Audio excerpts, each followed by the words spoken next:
మహాభారతం 19వ ఎపిసోడులోకి స్వాగతం. గత ఎపిసోడులో వ్యాసమహర్షి తపశ్శక్తి వలన అంబికకు ధృతరాష్ట్రుడు, అంబాలికకు పాండురాజు, దాసికి విదురుడు జన్మించాడు. అప్పుడు జనమేజయుడు వైశంపాయనుడిని విదురుని జన్మవృత్తాంతం చెప్పమని అడుగుతాడు. వైశంపాయనుడు యమునికి అనమాండవ్యుడు అనే మహర్షి శాపం ఇవ్వటం, ఆ శాపం వల్ల యముడు విదురునిగా పుట్టటం అనే కథను చెప్తూ ఆ క్రమంలో అనిమాండవ్యుని కథను చెప్తాడు. అక్కడి వరకు చెప్పుకున్నాము. ఇక మిగతా కథను ఈ ఎపిసోడులో చెప్పుకుందాం.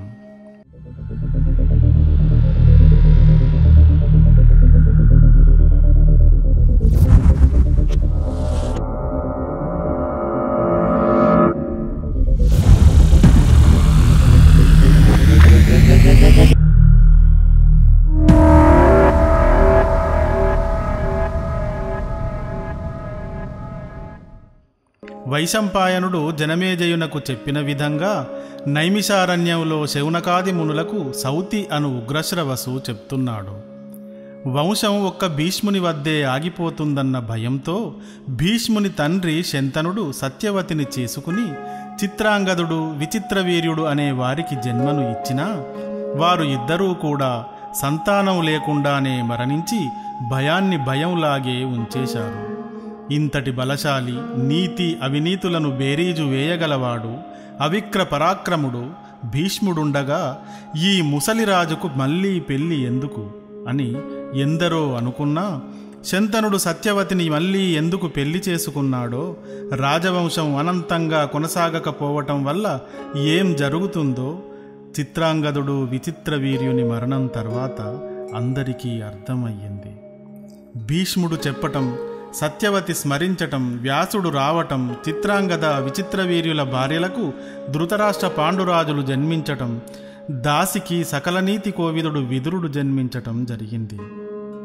రాజ్యభారాన్ని మోయడానికి భీష్ముని మనస్సు ఇప్పుడు కొంత కుదుటపడింది. భీష్ముడు పరశురాముని ప్రియశిష్యుడు. అతనిని యుద్ధంలో ఎదుర్కొని గెలిచేవారు భూమండలంలోనే లేరు.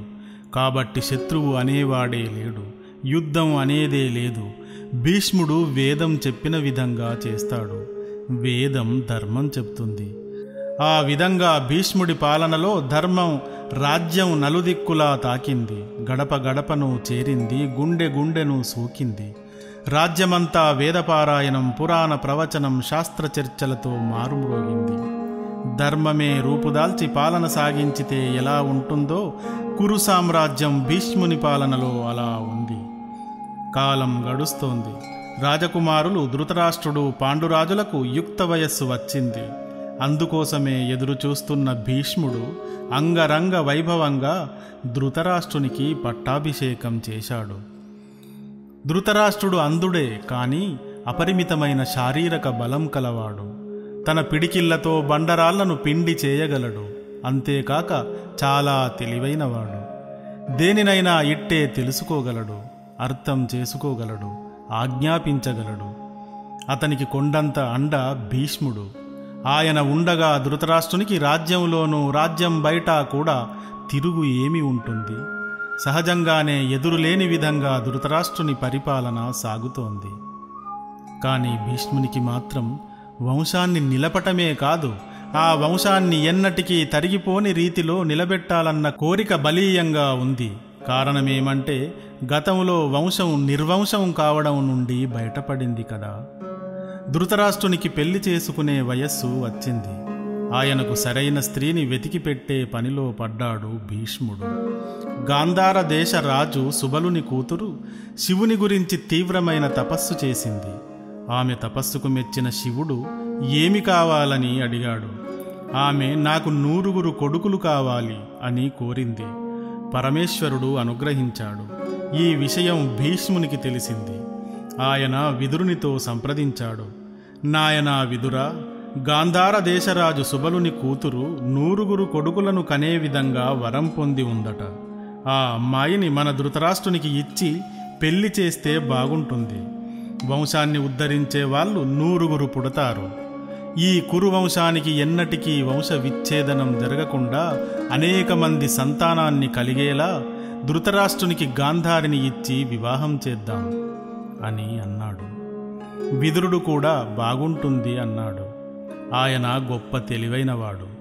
భీష్మునిలో ఎంత వంశ విచ్ఛేద భయం పట్టుకుందో అర్థం చేసుకోగలడు. భీష్ముని ప్రతిపాదనకు గాంధార రాజైన సుబలుడు చాలా సంతోషంగా ఒప్పుకున్నాడు.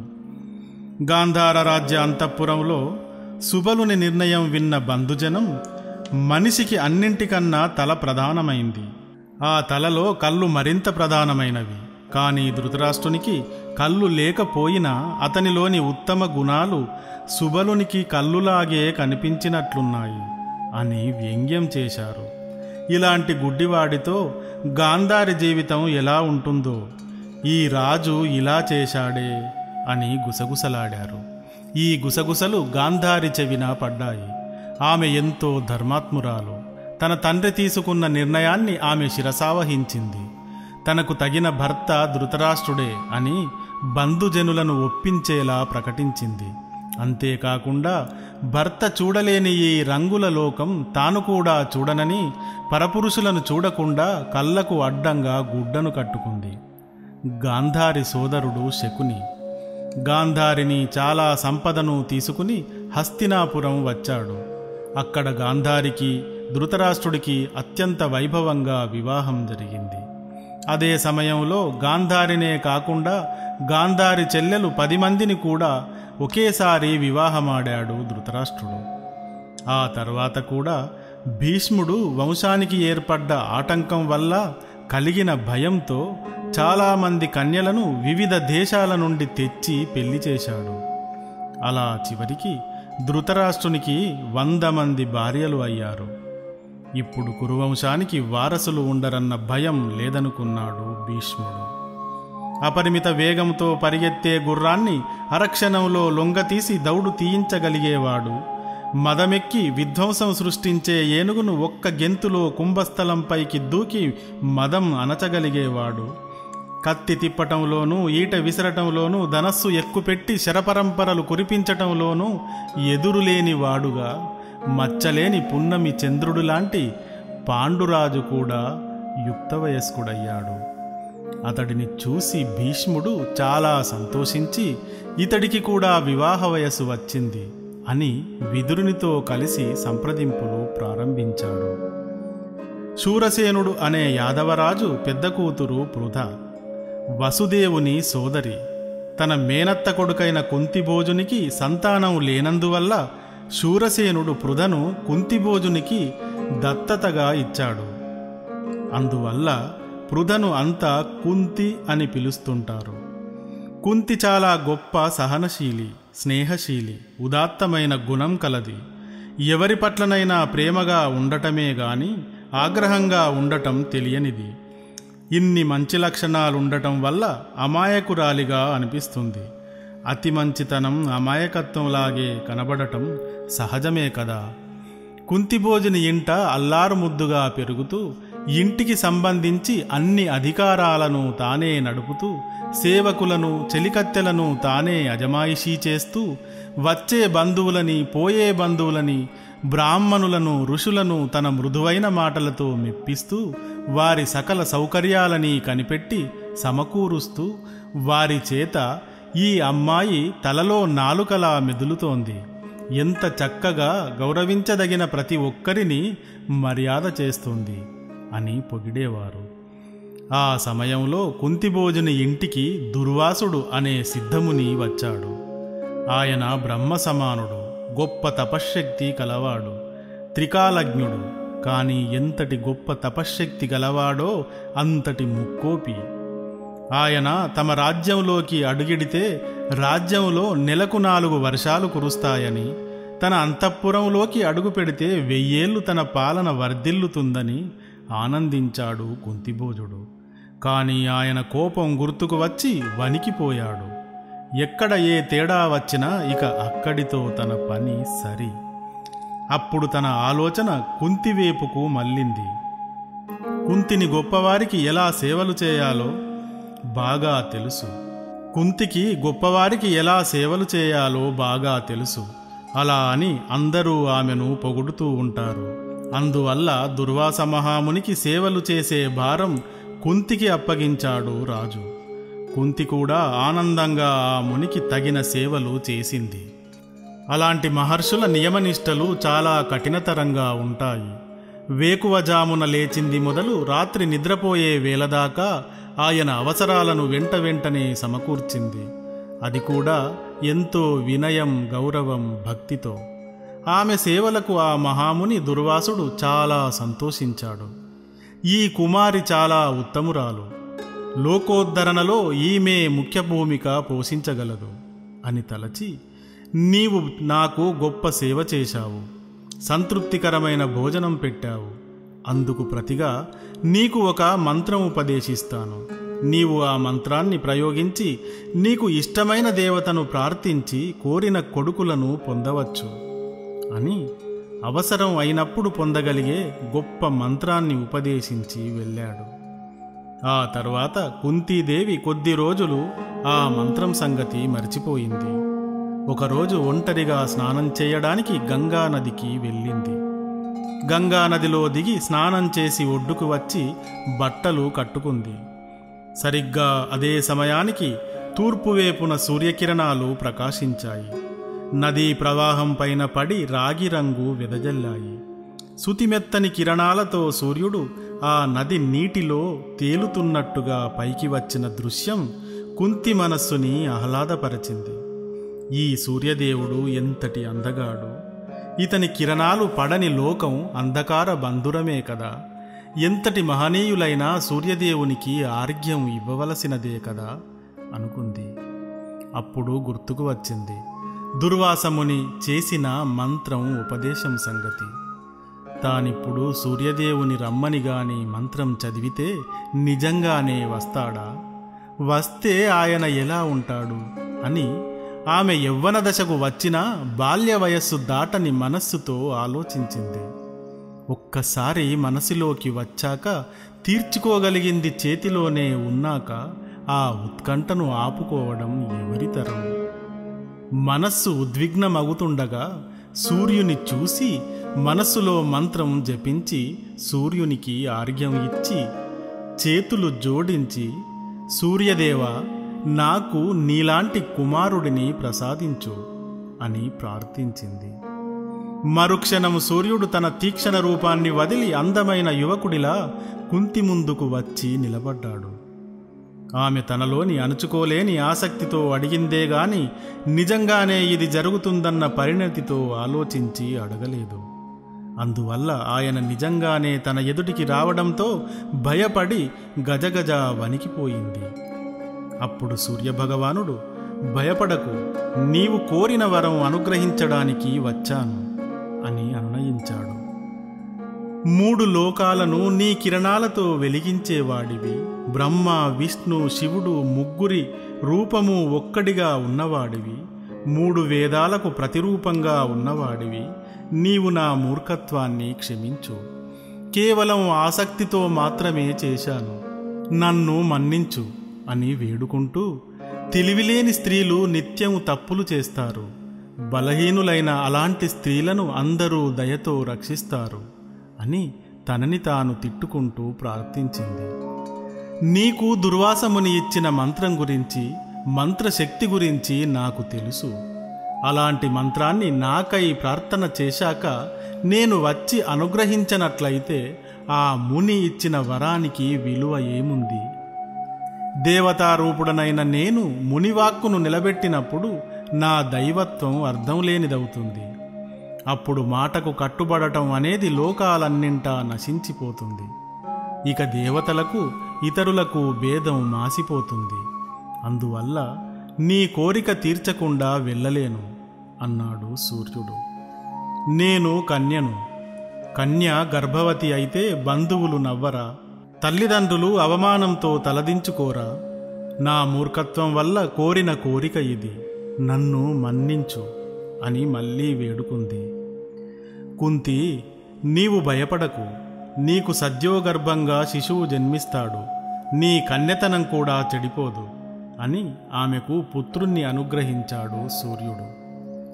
సూర్యభగవానుడు వరం అనుగ్రహించిన మరుక్షణం 1000 సూర్యకిరణాలు ఒక్కసారి భూమిని తాకినంత ప్రకాశంతో, సహజ కవచ కుండలాలతో, బంగారు మేని ఛాయతో కర్ణుడు జన్మించాడు.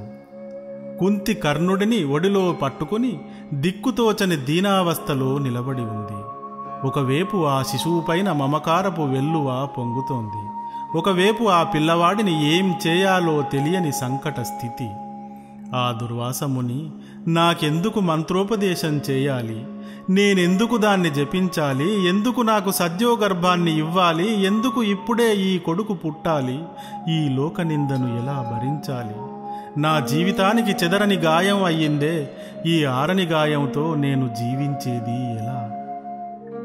ఈ పసివాడిని ఇలాగే ఇంకాసేపు చూస్తే వదలలేనని అనిపిస్తోంది. వీడిని తీసుకుని వెళితే ఎవడు వీడు అని తల్లిదండ్రులు అడిగితే నేను ఏమని చెప్పాలి? నా వల్ల నా తల్లిదండ్రులు అవమానం చెందుతారు కదా. నా వల్ల ఈ పసివాడు ఏమవుతాడో కూడా తెలియని స్థితిలో పడిపోయానే అని దుఃఖం కట్టలు తెంచుకుని బోరుమని ఏడ్చింది. తనలాంటి స్థితి ఎవ్వరికీ రాకూడదని కోరుకుంది. కుంతి దుఃఖం చూసి సూర్యుడు ఆమె వద్దకు ఒక పెట్టెను పంపించాడు. బంగారు రేకులతో తాపడం చేసి రత్నాలు పొదిగిన ఆ పెట్టె లోపల మెత్తని పరుపులు అతికించి ఉన్న ఆ పెట్టెలో ఆ శిశువును ఉంచి నదిలో వదిలింది. తన కన్న కొడుకుని పుట్టిన వెంటనే అలా నదిలో వదలటం ఎంతటి గుండెకోతో కుంతి అప్పుడు అక్కడ అనుభవించింది. అప్పుడు అయిన ఆ గాయం ఆమె బ్రతికినంత కాలం పచ్చిగానే ఉండిపోయింది. లోకానికి అలా చేస్తే ఇలా గుండెకోత అవుతుందనే హెచ్చరికలా. దుఃఖాన్ని మింగుకుంటూ ఇల్లు చేరింది కుంతి. సహజ కవచ కుండలాలతో వెలుగుతున్న సూర్యబింబం లాంటి ఆ శిశువును మోసుకుంటూ ఆ రత్న ఖచ్చితమైన బంగారు పెట్టె నదీ ప్రవాహానికి వాలుగా కొట్టుకుపోయింది. నది దిగువన అదే సమయానికి స్నానం చేస్తున్న హస్తినాపుర మహారాజు ధృతరాష్ట్రుని కొలువులో సారథిగా పనిచేస్తున్న అతిరథుడు అనే అతడు ఆ పెట్టెను చూశాడు. ఆ పెట్టె మామూలుది కాదని, అది చాలా గొప్ప రాజవంశీకులదని చూడగానే తెలుసుకుని ఆశ్చర్యపోయి గబగబా దానివైపు ఈదుతూ వెళ్ళి పట్టుకుని ఒడ్డుకు తెచ్చాడు. మహాశ్చర్యం! బంగారు రత్న ఖచ్చితమైన ఆ పెట్టెలో మెత్తని పరుపుల మధ్య బాలసూర్యునిలా వెలుగుతూ శిశువు ఉన్నాడు. అర్థం కాని అసందిగ్ధమైన మనస్సుతో పెట్టెతో పాటు శిశువును తీసుకుని తన భార్య రాధ వద్దకు తెచ్చాడు. రాధ ఆ వెలిగిపోతున్న సహజ కవచకుండలాలతో ఉన్న బాలుడిని చూసి, భగవంతుడు ఈ పిల్లవాణ్ణి మనకోసమే పంపించాడు. నువ్వు అయోమయం నుండి బయటకురా. ఇతడు బంగారం రత్నాల సహితంగా లభించాడు కాబట్టి ఇతనికి వసుసేనుడు అని పేరు పెడదాము అని ఆ బాలుణ్ణి తీసుకుని గుండెలకు హత్తుకుని ముద్దాడింది. ఆ స్పర్శ తగలగానే ఆమెలో మాతృత్వం వెల్లువై పొంగి స్తన్యము నుండి క్షీరధారలు కురిశాయి. వసుసేనుడని పేరు పొందిన ఆ కుంతీపుత్రుడు రాధ పాలు తాగి అప్పటి నుండి రాధేయుడయ్యాడు. చెవులకు కుండలములు, బయటికి కవచములు సహజముగానే పుట్టుకతో రావటం వల్ల కర్ణుడని కూడా పిలవసాగారు. ఆ తర్వాత కొంతకాలానికి పృథకు కుంతిభోజుడు స్వయంవరం ప్రకటించాడు. స్వయంవరానికి హస్తినాపురం నుండి భీష్ముని సూచనతో పాండురాజు వెళ్ళాడు. స్వయంవరంలో పాండురాజును పృథ వరించింది. మహర్షుల వేదఘోషల మధ్య పెద్దలైన సత్యవతి, అంబ, అంబాలిక, భీష్మ, ధృతరాష్ట్రుల దీవెనలతో వివాహం జరిగింది. కుంతితో కొద్ది రోజులు వివాహ జీవితం గడపగానే మద్రరాజు కూతురు శల్యుని సోదరి అయిన మాద్రిని కూడా రెండవ భార్యగా వివాహం చేసుకున్నాడు. రాజులకు దక్షిణ నాయకత్వం ఉంటుంది.